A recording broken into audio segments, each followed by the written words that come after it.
Assalamualaikum warahmatullahi wabarakatuh. Salam sejahtera bagi kita semua.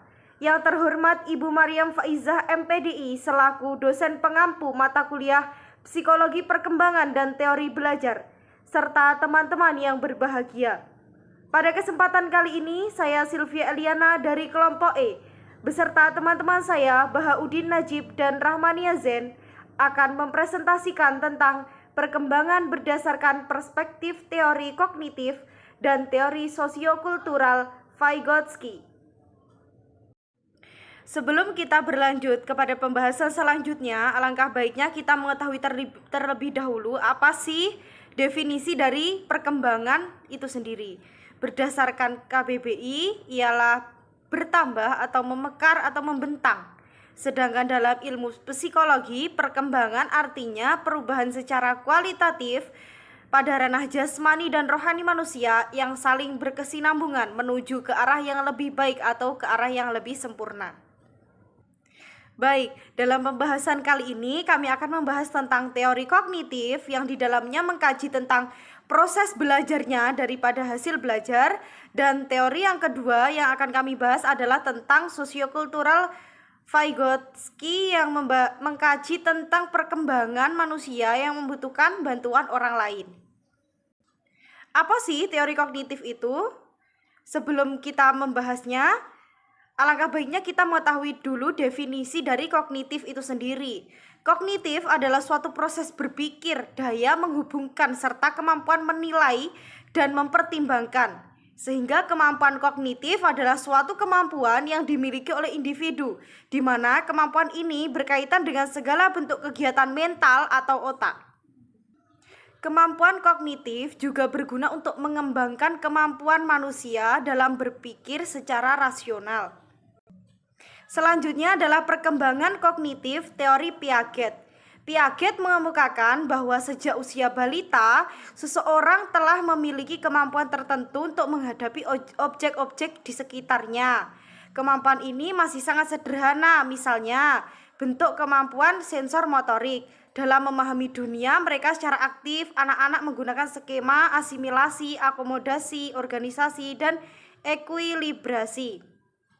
Dengan kemampuan inilah, balita akan mengeksplorasi lingkungannya dan menjadikannya dasar bagi pengetahuan tentang dunia yang akan dia peroleh kemudian, serta akan berubah menjadi kemampuan-kemampuan yang lebih maju dan rumit. Kemampuan-kemampuan ini disebut Piaget dengan skema.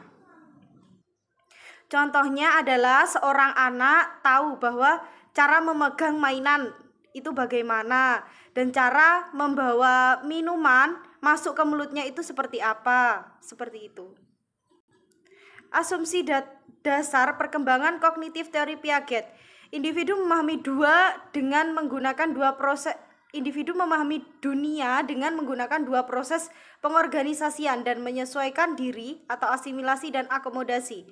Individu melalui 4 tahap perkembangan kognitif, yaitu tahap sensori motor 0-2 tahun, tahap praoperasional 2-6 tahun, tahap operasional konkret 7-12 tahun, dan tahap operasional formal 12 tahun ke atas.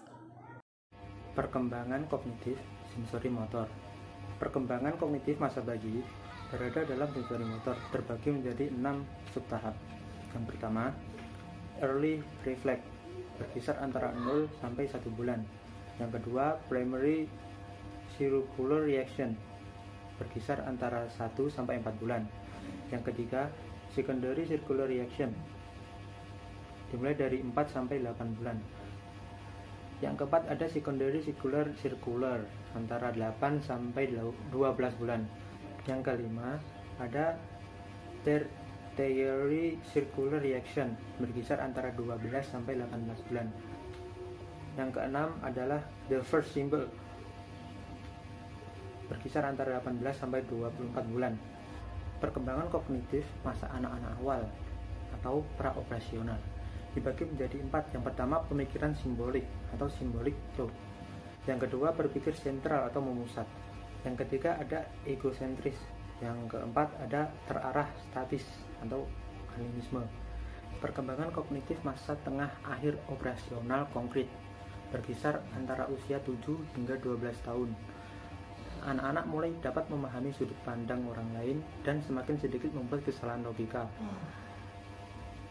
Piaget menyebut ini sebagai tahap operasi konkret atau concrete operation karena menurutnya kemampuan mental anak-anak terikat dengan informasi yang konkret, yaitu pengalaman nyata yang telah terjadi atau konsep yang memiliki makna nyata bagi mereka. Perkembangan kognitif masa remaja atau operasional formal, karakteristiknya yaitu dapat berpikir abstrak, logis, objektif, hipotetik, dan idealis. Perkembangan moral.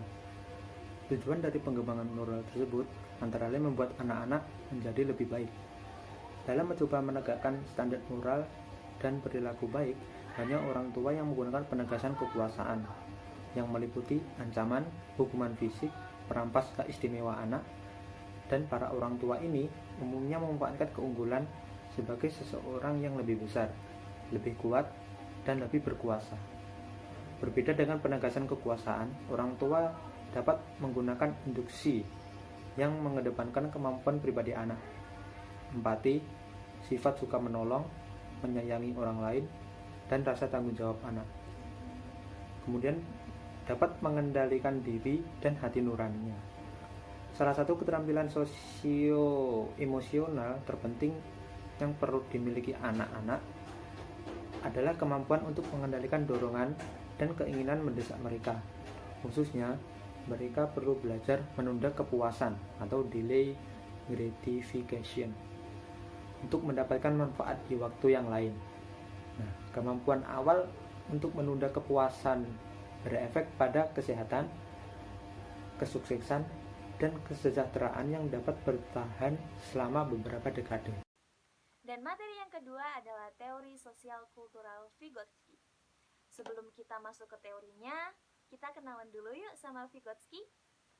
Nama Lev Vygotsky lahir pada 17 November 1896 di Orsa, Belarus. Beliau dikenal atas kontribusinya dalam materi perkembangan anak. Dan beliau meninggal pada tanggal 11 Juni 1934 di Moskow, Rusia. Nah, itu dia cuplikan biodata Lev Vygotsky lah.